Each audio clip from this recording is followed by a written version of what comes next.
नमस्कार दोस्तों, उषा की आवाज चैनल में आप सभी का स्वागत है।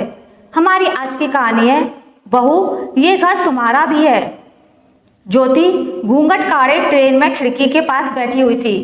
खिड़की के पास मुंह रखने से ज्यादा घूंघट करने की जरूरत नहीं हो रही थी। थोड़े में काम चल रहा था। तभी नन्हा सोनू दौड़ता हुआ खिड़की के पास आकर खड़ा हो गया। मामी, मुझे खिड़की के पास बैठना है, हटिए हटिए। वह लिहाज के मारे वहां से थोड़ा बगल हो गई। सोनू वहीं बैठ गया। अभी थोड़ी ही देर हुई थी कि उसका छोटा भाई भी वहीं आकर रोने लगा। मुझे भी खिड़की के पास बैठना है। नहीं, तू हट, मुझे बैठना है। बेचारी ज्योति अपना पल्लू पकड़े उन्हें छुड़ाने की नाकाम कोशिश कर रही थी कि सासू माँ ने आदेश दिया, ज्योति तुम इधर आ जाओ, बैठने दो उन्हें, बेकार तुम्हें तंग कर रहे हैं। उन्हें उनकी माँ ही संभाल लेगी। जाओ मीना, तुम जाओ।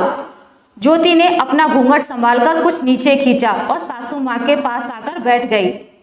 सभी लोग नई नवेली बहू के साथ लेकर काशी जा रहे थे, भोलेनाथ के दर्शन करने और गंगा नहाने। अभी 1 महीना भी नहीं हुआ था विक्रम की शादी को।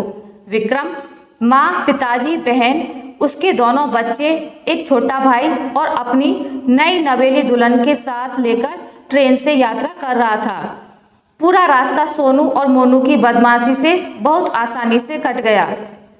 सब लोग मिलजुल कर दर्शन पूजा करके 5 दिनों बाद वापस आ गए। लेकिन यह समय ज्योति के लिए बहुत कठिन रहा।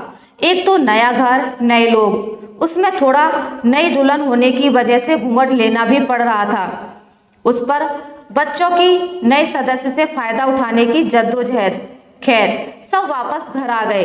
घर आने के बाद तो बच्चों का समय अक्सर मामी के कमरे में ही बीतने लगा।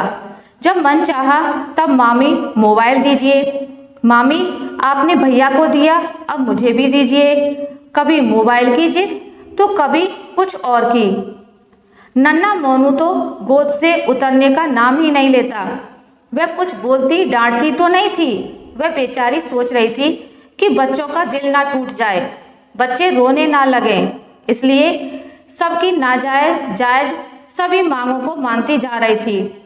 लेकिन एक दिन कुछ ऐसा हो ही गया जिसका ज्योति को मन में डर लग रहा था। बच्चों की मनमानी से परेशान होकर ज्योति ने उन्हें फटकार लगा दी। बस फिर क्या था, बड़े ने छोटे को पीटा और फिर जो घमासान हुआ उसका श्रेय गया ज्योति को।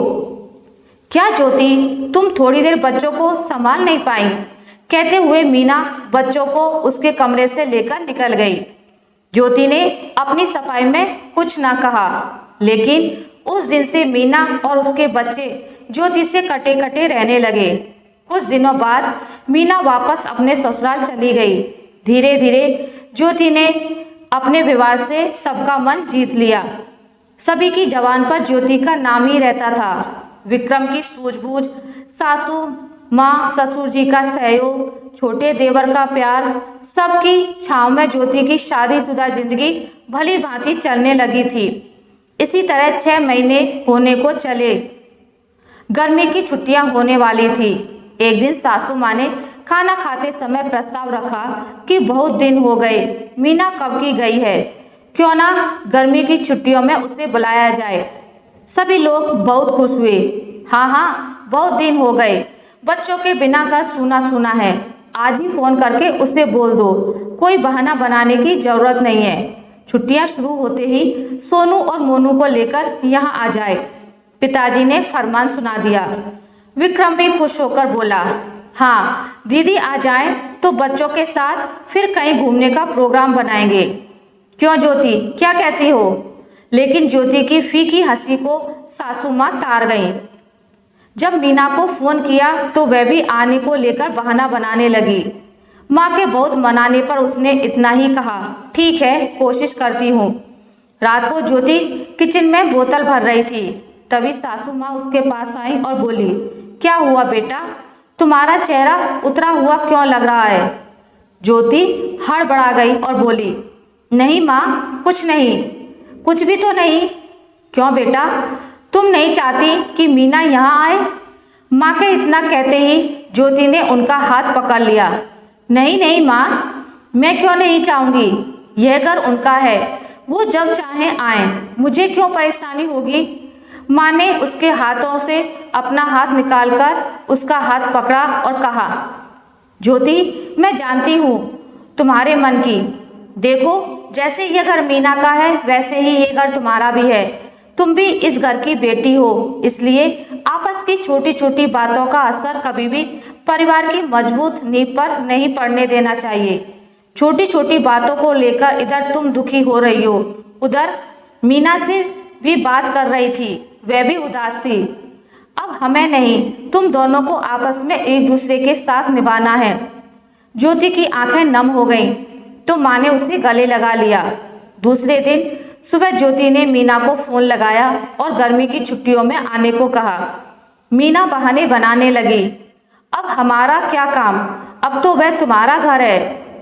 ज्योति ने बड़े प्यार से मीना से कहा कि दीदी यह मेरा नहीं हमारा घर है, मुझे छोटी बहन समझिए और आ जाइए।